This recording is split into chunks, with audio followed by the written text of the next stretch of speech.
Ang kwentong ito ay hango sa totoong buhay. Karanasan ito ni Pudoy. Taong 1971, Soledad, Quezon.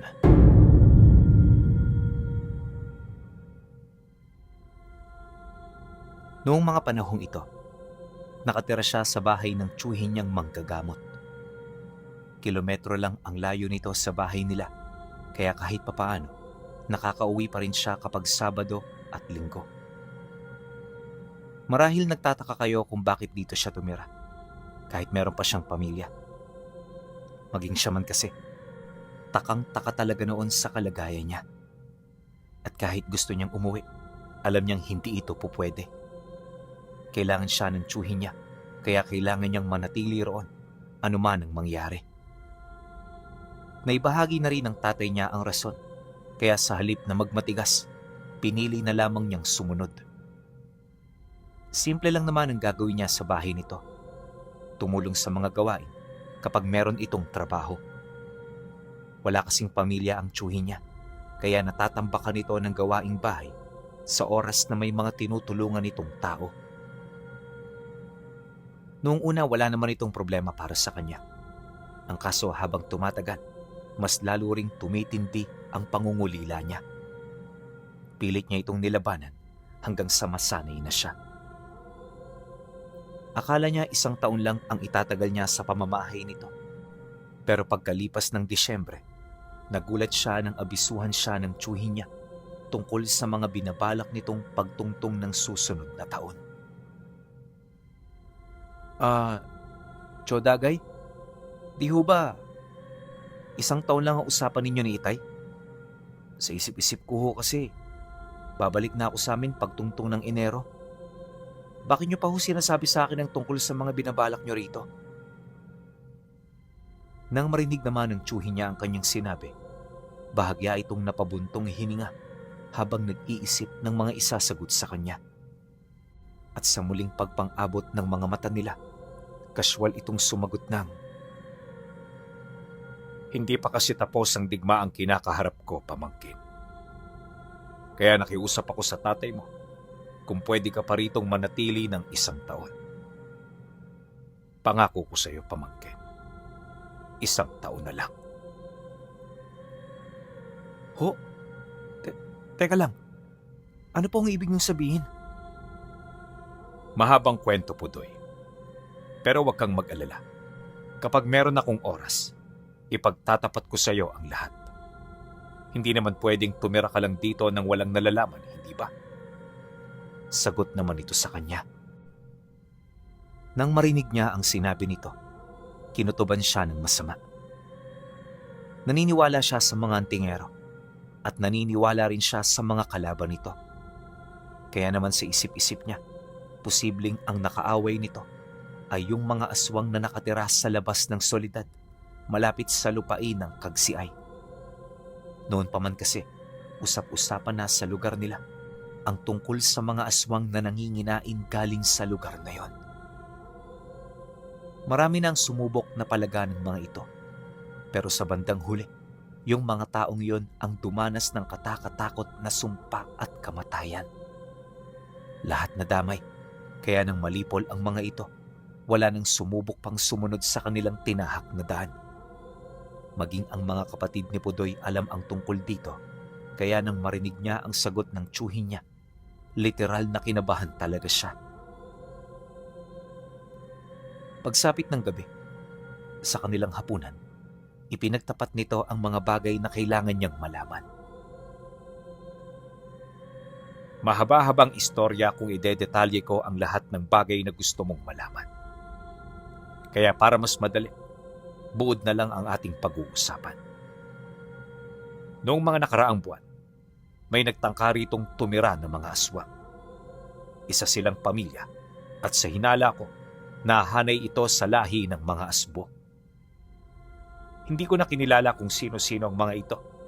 Kaya nung nakahanap ako ng pagkakataon, di ako nagdalawang isip na lipulin sila. Ang problema lang, may mga nakatakas nung sinimulan kong sunugin ang bahay nila. Magmula noon, Linggo-linggo nang may dumadayo rito para manakot at manguha ng mga bata. Alam kong kasalanan ko ito, kaya obligado akong tumulong sa mga nabiktima. Hindi lang din pagbabantay ang ginagawa mo rito, pamangkin. Nakikita mo yung lumang krus sa altar? Yan ang rason kung bakit nandito ka. Seryosong wika ng tiyuhin niya. Nang marinig niya ang sinabi nito, agad niyang sinipat ang altar na kasalukuyan nitong itinuturo. Pagsilay niya rito, nakita niya ang itim na krus na nakatayo sa isang lumang bato. Punong-puno na rin ito ng sapot ng gagamba at dahil sa usok ng gasera, kapansin-pansin ang napakaraming dumi sa paligid. Dugyot man kung titingnan, isa ito sa mga ipinagpapatuloy na tradisyon ng tiyuhin niya. Ayon kasi rito, hindi nililinisan ang krus na nakalagay sa bato dahil sa mata ng may likha, walang madumi o luma. Sa pamamagitan din ito, napapanatili niya ang presensya ng namayapa niyang maestro. Hindi rin niya yun hinahawakan dahil kabilin-bilinan ng namayapang matanda. Kukunin lang niya ang krus kapag nanganib na ng husto ang buhay niya. Pagkarinig naman niya sa sinabi nito, maging siya man aminadong napaisip ng husto. Hindi niya kasi maunawaan kung ano ang halaga ng lumang krus sa tiyuhin niya, gayong isang pangkaraniwang bagay lang naman ito kung titingnan. Ngunit nang mapansin ito ang tila bang pagdududa sa kanyang mga mata, bigla itong lumapit sa krus, sabay taimtim nitong pagdarasal. Maya-maya pa, nanlaki ang mga mata niya nang makita niya mismo ang isang pulang liwanag na bigla na lamang lumutang sa ibabaw nito. Isa itong pulang apoy na hindi niya mawari kung ano at sa kung saan nagmula. May mga tinig na rin siyang narinig na parabang daing ng mga yumao. Ilang minuto pa ang lumipas. May nakita siyang linya ng liwanag na nagmumula sa butas ng bubong ng bahay. Tumama ito sa dulo ng krus, kasabay ng pagsilay niya ng mga espiritual na pakpak na kumukumpas. Nung masipat niya ito, nakaramdam siya ng matinding kabanalan na unang beses pa lang niyang naranasan. Maya-maya pa, pagtigil ng usal ng tiyuhin niya, tsaka naman bumalik ang katahimikan sa buong paligid. Nawala na rin yung mga nakikita niya hanggang sa kalaunay kumalma na ang mga nararamdaman niya. Hindi naglaon. Pagbalik nito sa kanyang kinaroroonan, masaya itong nagwika sa kanya ng, nakita mo na ang hiwaga ng itim na krus ng Pieta? Yan ang binabantayan mo rito sa bahay ko at hanggat naririto ka, hindi yan mananakaw ng kahit na sino. Mas mahalaga pa yan sa buhay ko, pamangkin. Kaya ang tanging pakiusap ko sa iyo, pag-igihan mo ang pagbabantay dito hanggat wala ako. Huwag kang mag-alala, sapagkat wala pa akong nakilalang demonyo na may kakayahang tumagos sa mga ritual at harang na nakataas sa labas ng bahay na ito. Nang marinig naman niya ang sinabi nito, tahimik lang naman niyang pinagmasdan ng krus na nagmilagro. Sa mga sandaling yun kasi, di pa siya makapaniwala sa kanyang mga nasaksihan. Matapos ang pag-uusap, inabisuhan siya ng tiyuhin niya na aalis na muna ito para bumili ng mga kagamitan sa loob ng bahay. Siya naman noon, napatango na lang, gawa ng naalala niya na marami pa pala siyang gagawin noong araw na yon. Pag-alis naman ito, agad siyang pumunta sa likod ng bahay para maglaba. Tahimik at normal noon ang paligid, kaya inakala niya na walang mangyayaring hindi kaaya-aya. Maya-maya pa, sinimulan na niya ang mahaba-haba niyang trabaho nang hindi nag-iisip ng kung ano. Ang kaso lang habang nagsasampay siya ng mga damit, may biglang lumapit sa kanya na dalagang kaedad lang din niya. Nagpakilala ito na nakatira lang malapit sa kanila at kaya yun pumunta ay dahil sa meron itong pakay sa tiyuhin niya. Ngunit nang marinig niya ang sinabi nito, Inabisuhan niya ito na kakaalis pa lamang nito sa kanilang bahay. Dagdag pa niya na, bumalik na lang yun kinahapunan dahil paniguradong nakauwi na sa mga ganoong oras ang tiyuhin niya. Ngunit nang marinig ito ng dalaga, nagpumilit itong pumasok para hintayin na lang ang tiyuhin niyang maggagamot. Likas na maganda ang babaeng yun, pinuno, kaya di siya nakatanggi. Sa isip-isip niya, mas maganda na may kausap siya habang naglalaba. Di rin niya may pagkakaila ang kagustuhan niyang makilala ito, kaya naman lahat ng ibig nitong gawin, minabuti niya na sundin at pagbigyan. Ilang oras pa ang lumipas, makailang beses na nagpabalik-balik sa loob ng bahay nila yung dalaga.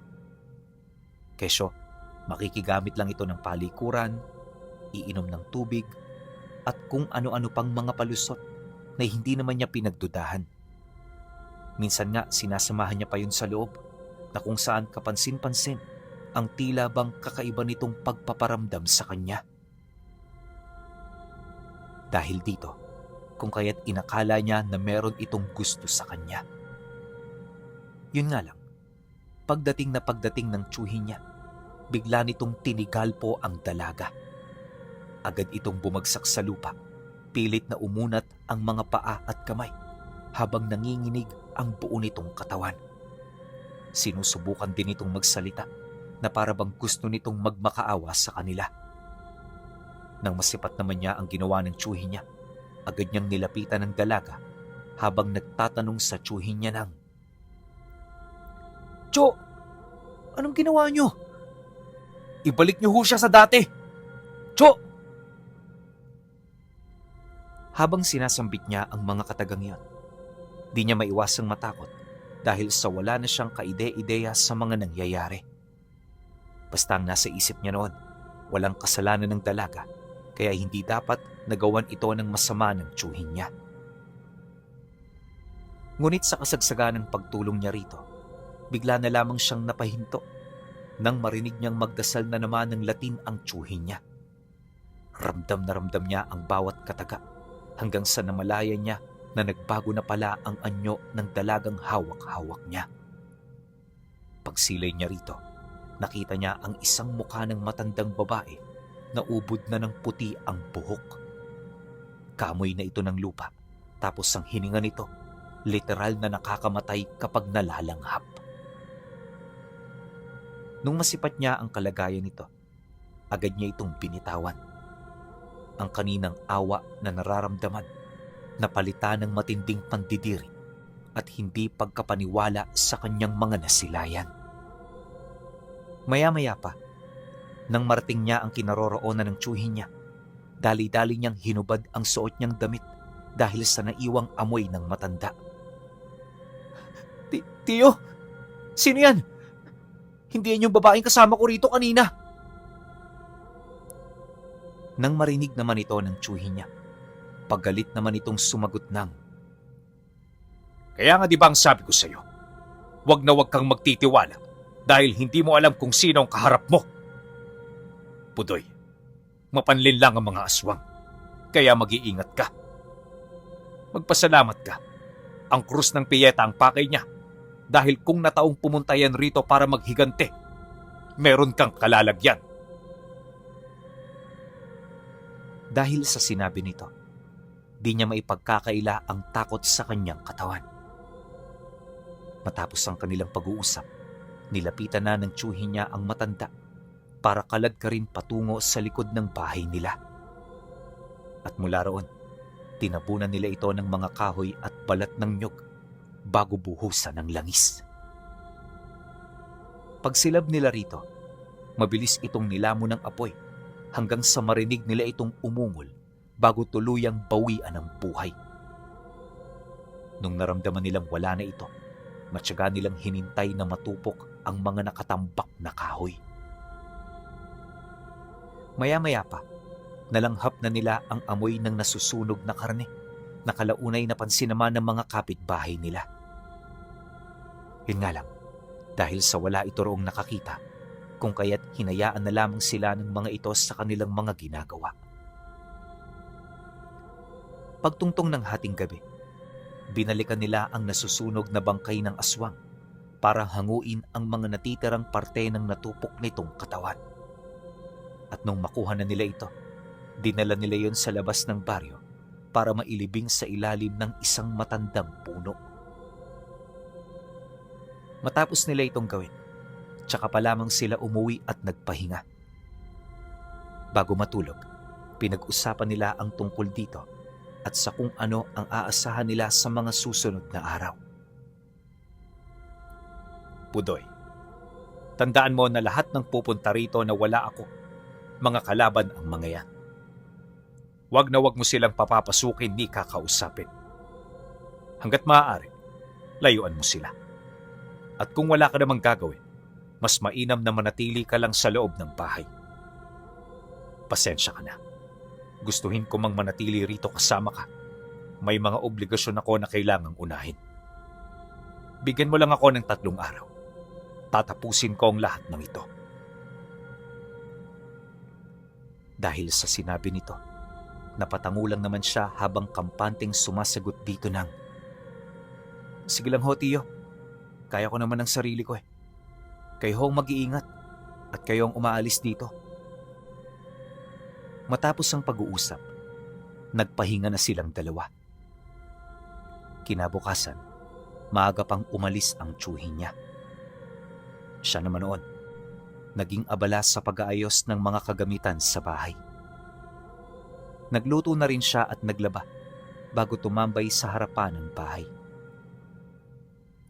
Maya-maya pa, nang makaupo na siya sa balkonahe, payapa niyang pinagmasdan ang mga taong naglalakad sa daan. Napakatahimik ng paligid, makulimlim ang panahon, kaya yung mga nangyari kahapon, bahagya sa kanyang nawala. Ang kaso lang, paglagpas ng tanghali, may mga nakita siyang batang napadaan sa bahay nila. Sa unang tingin, mga ordinaryo lang naman ang mga ito. Pero pagharap nito sa lugar kung saan siya nakatambay, napansin niya na walang ulo yung mga napapadaang bata. Rinig na rinig niya ang tawanan ng mga ito, pero kahit anong sipat niya, hindi niya magawang makita ang mga nawawala nitong muka. Maya-maya pa, sinundan nito ng isang matandang lalaki na merong daladalang sako. At sa sakong yon, may nakalabas na kamay ng sanggol. Kapansin-pansin din ang maputlang balat nito at mga matang kasing pula ng dugo. Pagpang-abot ng tingin nila, ramdam niya ang tila bang pagbaliktad ng kanyang sistema. At sa isang kisap mata, nakaramdam siya ng matinding pagsusuka. Ito na rin ang naging hudyat ng nilalang para magpatuloy sa paglalakad hanggang sa hindi niya na ito makita. Ngunit kahit malayo na ito, nanatili pa ring matatag ang sumpa nitong iniwan sa kanya. Sinubukan niya itong labanan pero tila bang huli na ang lahat. Maya-maya pa, dali-dali siyang lumakad papasok ng bahay habang inilalabas ang mga nakain niya. Nagkalat na ang suka niya sa paligid pero di niya ito pinansin sa paniniwalang makakahanap siya ng lunas mula sa mga kagamitang naiwan ng kanyang tiyuhin. Pero sa kasamaang palad, wala siya noong nakita. Dahil sa pangyayari, unti-unti na siyang nakaramdam ng matinding panghihina hanggang sa hindi na niya namalayan na nawalan na pala siya ng malay. Pagising niya, nadatnan niya ang kanyang sarili na kasalukuyang nakahiga sa kanyang silid. May mga naamoy na rin siyang pausok at nakita na rin niya ang tiyuhin niya na kasalukuyang naghahanda ng gamot. Pagsilay naman niya sa kinaroroonan nito, bahagya siyang natigilan dahil sa kakaibang pakiramdam sa kanyang lalamunan. Sa sobrang tuyot nito, di na siya gaanong nakakalunok ng laway. Wala na rin siyang boses at higit sa lahat, nang hihina ng husto ang buo niyang katawan. Dala ng kuryosidad, agad niyang ipinagtanong sa tiyuhin niya kung ano ang nangyayari sa kanya. Nang marinig nito ang kanyang sinabi, sumagot ito ng, "Nausog ka ng aswang na nakita mo. Kadalasan sa mga tinatamaan nito nawawala sa sarili O hindi naman kaya'y namamatay? Nung naabutan kita kanina, halos wala ka ng pulso. Natakot ako dahil ang akala ko wala ka na. Pasalamat ko lang din dahil kahit wala ka ng malay, tila bang nilalabanan pa rin ito ng iyong katawan. Sa pagpapatuloy ng kanilang pag-uusap, nagdesisyon na itong bigyan siya ng pangontra at agimat. Batid ng tiyuhin niya na kailangan niya ito, lalo pat sa bawat araw na dumaraan, lumalakas ang pagpaparamdam. Makalipas ang 2 gabi, dito na hindi naging maganda ang sitwasyon nila, buhat sa sunod-sunod na pag-atake ng mga nilalang. Pagtungtong ng ika-4 na araw, tapos na ang trabaho ng tiyuhin niya. Di rin naging madali ang mga gabi nila dahil tuwing sumasapit ang dilim, maraming mga nilalang ang nakikita nilang umaaligid sa kanilang tahanan. Yung iba sa mga ito, nasa kaanyuan ng mga hayop, habang ang iba naman, nagbabalat kayo bilang mga tao. May mga pagkakataon ding kumakatok ang mga nilalang na yon. Animoy nagmamakaawa para lamang sila'y mapagbuksan. Pero dahil sa alam na nila ang tungkol dito, wala silang pinatuloy na kahit na sino. Inakala rin niya na hanggang dito na lamang ang mga mangyayari, pero lingid sa kanyang kaalaman, ito pa lamang ang simula ng mga kaganapan. Pagtungtong ng ika-5 araw, tahimik na naman ang kanilang lugar.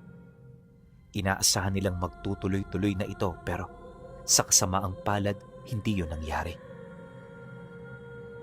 Wala pa kasing 3:00 ng hapon, may nakita silang lalaking nasa edad 50 anyos na mabilis na naglalakad papalapit.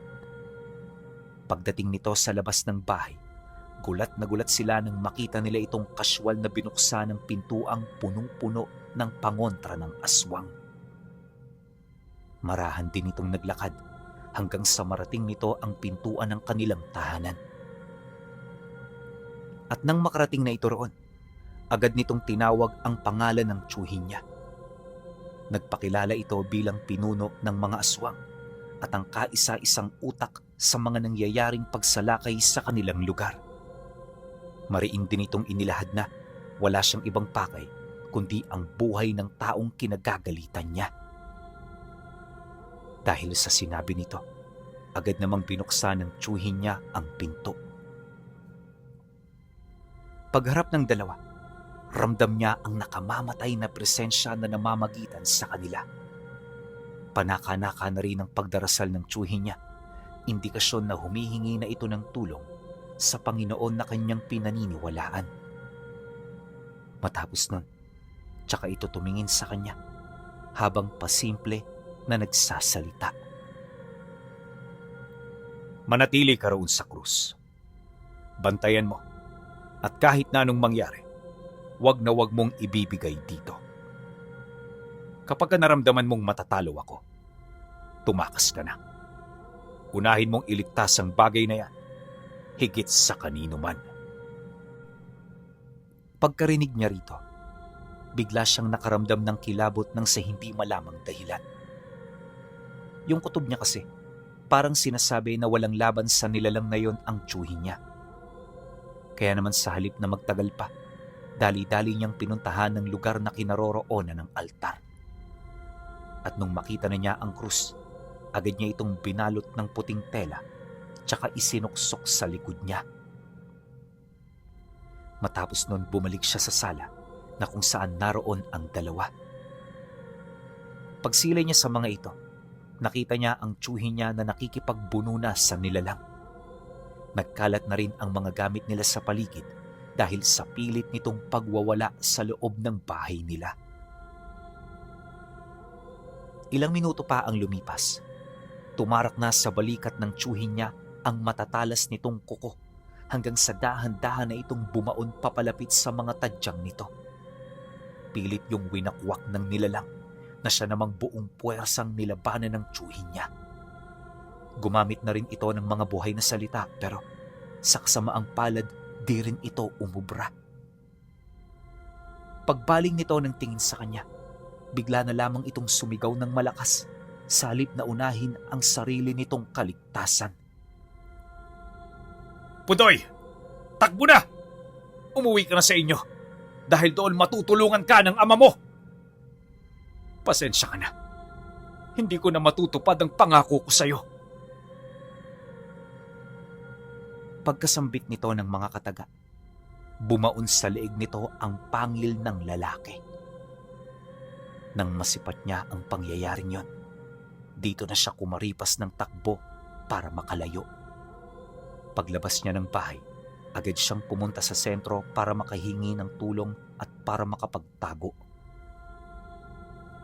Mabuti na lang sa udan noong araw na yan, kaya hindi maubos-ubos ang mga tao na namimili sa may bandang merkado.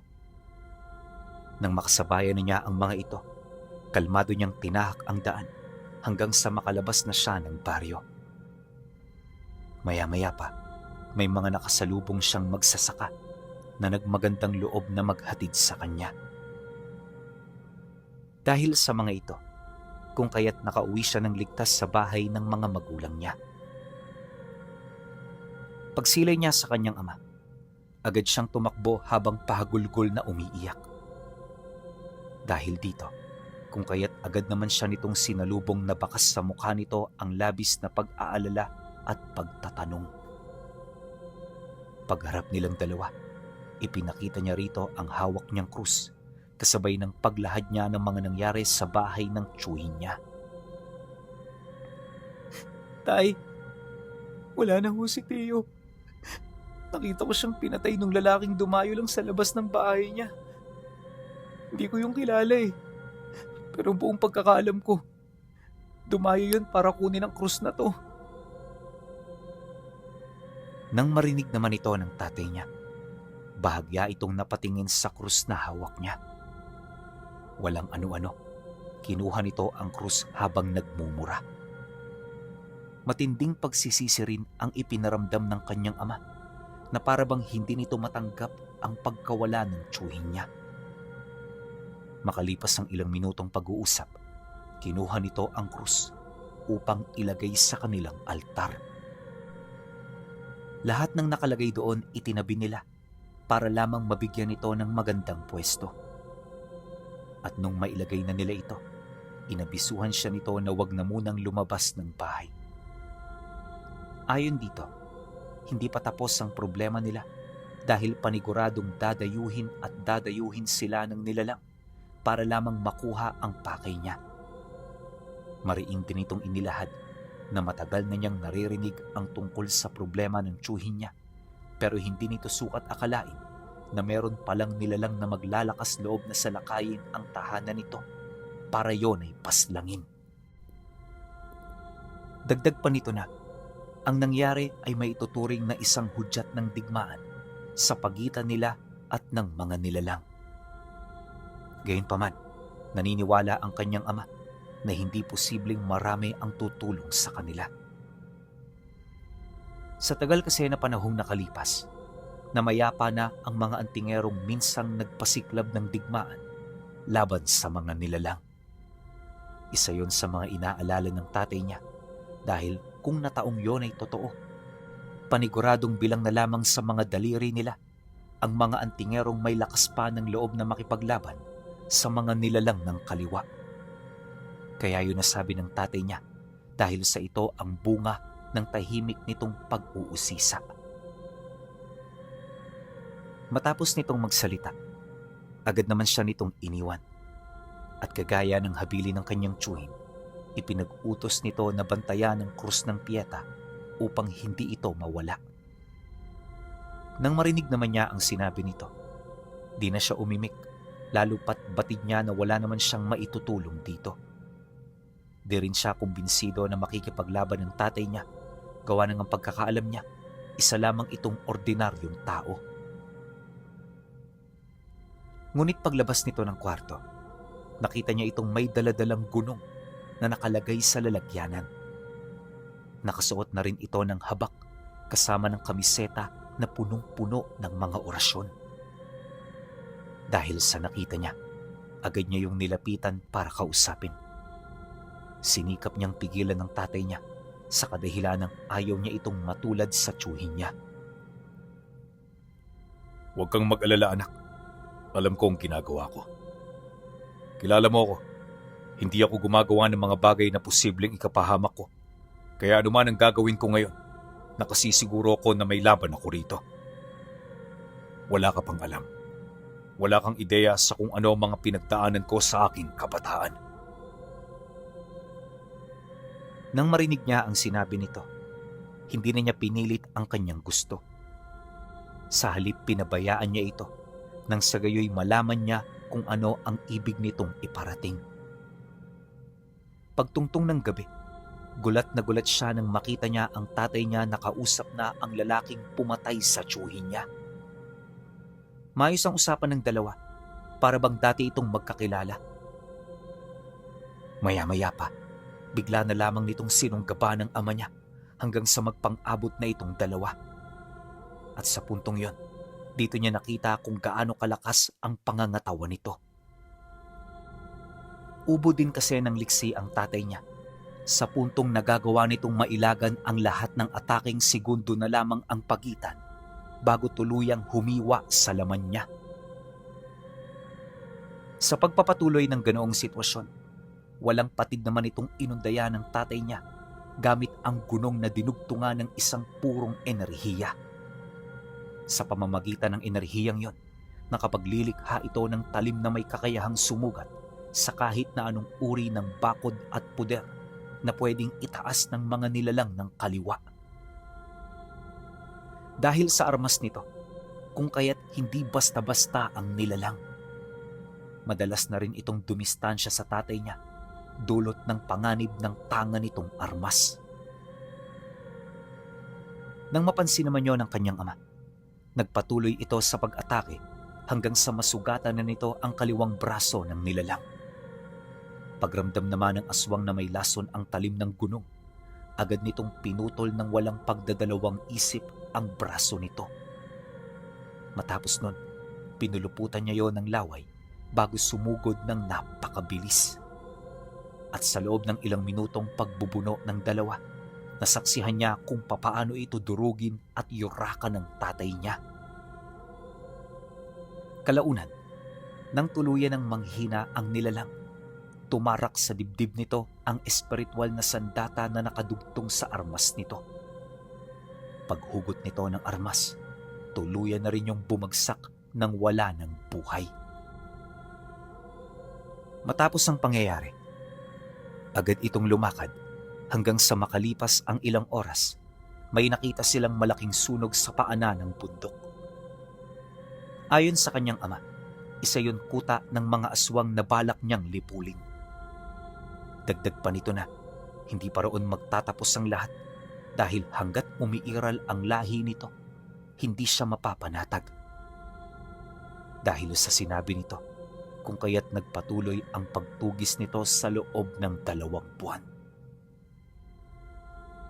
Mahaba-haba ang digmaang kinaharap nito, pero sa bandang huli, buhay itong umuwi. At pagkatapos ng 2 buwang pagtutugis, paunti-unti nang bumalik sa normal ang kanilang mga buhay. Wala na ring nagparamdam sa kanila, ngunit ang pangyayaring yon ay sadyang hindi na niya makakalimutan. Hanggang sa pagtanda ni Pudoy, sariwang-sariwa pa rin sa kanyang alaala ang pagpanaw ng tiyuhin niyang unang nangalaga sa banal na krus ng Pieta.